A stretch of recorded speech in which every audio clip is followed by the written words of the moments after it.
The relationship game. How connection shapes everything. From the 10 important games of life. Life doesn't move on its own. For all the hustle, for all the ambition, for every goal we chase, it is the people beside us, or the lack of them, that shape how far we go, how fast we grow, and how whole we feel while we're getting there. You can build an empire and still feel empty if you have no one to call when your heart is heavy. You can climb every ladder and still feel lost if no one understands your silence. We weren't made to walk through this world alone, and even if you convince yourself you prefer solitude, eventually life will show you just how much connection matters. Because the truth is, relationships are not just part of life. They are the fabric of life. They hold us up, tear us down, reshape us, expose us, and ultimately remind us of who we really are. The right ones make you feel invincible. The wrong ones, they'll make you question your sanity. But either way, they shape you. Somewhere along the way, society tricked us into believing that self-reliance is the goal, that needing others is weakness, that independence means doing it all by yourself. But that's not strength. That's trauma disguised as pride. Because true strength isn't found in isolation, it's found in interdependence, in knowing who to lean on and when. We forget that every version of success still involves people. Behind every healed wound is someone who held space. Behind every breakthrough is a conversation that shifted something deep. Behind every comeback is someone who said, "I still believe in you." Connection is more than company. It's oxygen for the soul. It is the energy exchange that happens when two people see each other fully and still choose to stay. And when you've gone too long without that kind of connection, you start to convince yourself that numbness is peace, that distance is protection, and that silence is strength. But we all have a story that could break us if we didn't have someone to carry it with us. We all have a moment where a call, a hug, or just someone sitting next to us without saying a word made the difference between giving up and getting up. And yet, we stay in relationships that hurt. We stay in dynamics that drain. We say, "It's not that bad," even when our spirit is screaming. We convince ourselves that time equals love, that history equals loyalty, that pain is the price we have to pay to not be alone. But let's call it what it is: trauma bonding. Familiar pain is still pain. Just because you've adapted to the chaos doesn't mean you belong in it. You shouldn't have to fight to be heard. You shouldn't have to shrink to be accepted. You shouldn't have to guess if you matter.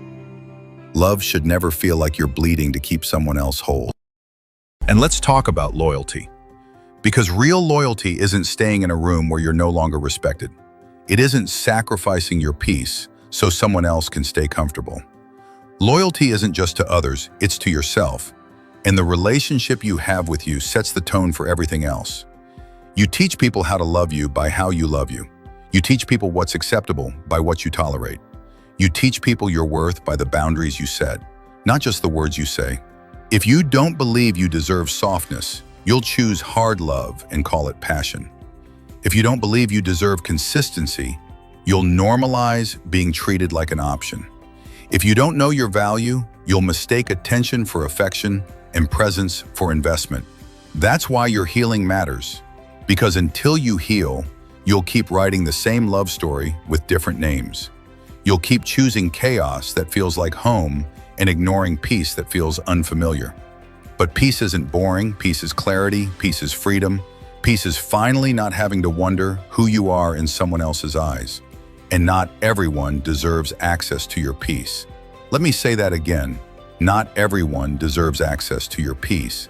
Not everyone deserves a front row seat to your growth. Not everyone deserves to witness your evolution if they tried to sabotage your becoming. You don't owe explanations for protecting your energy.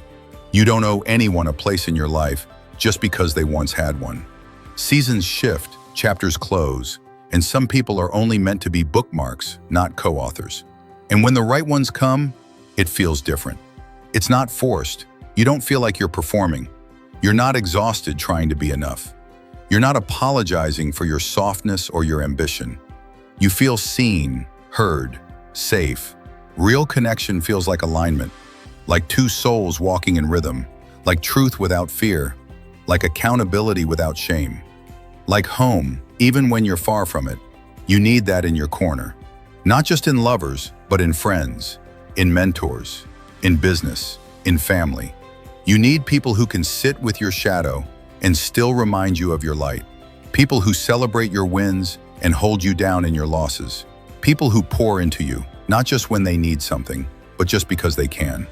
And you have to be that person too, because the relationship game isn't just about receiving, it's about how you show up. Do you keep your word? Do you speak life into people, or only show up for drama? Do you listen just to reply, or do you really hear? Do you lead with presence or with ego?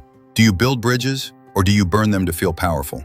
Every day, you're writing the story of who you are in someone else's life. Make sure it's a chapter they reread with gratitude, not regret. Because in the end, people don't remember your status. They remember your energy. They remember your warmth. They remember how you handled their. Legacy isn't built through your resume. It's built in your relationships. So take them seriously, protect them fiercely, end them gracefully when you must. Nurture them like they matter, because they do. And through it all, never forget, the way you treat others is your loudest statement about who you are. Not your words, not your image, not your bank account. It's how you love, how you forgive, how you hold space when no one is watching, how you leave people feeling after they've been in your presence. The relationship game is the one game you never truly finish. It's ongoing, evolving, sacred. And when you play it with honesty, with heart, and with humility, it becomes the most rewarding game of all.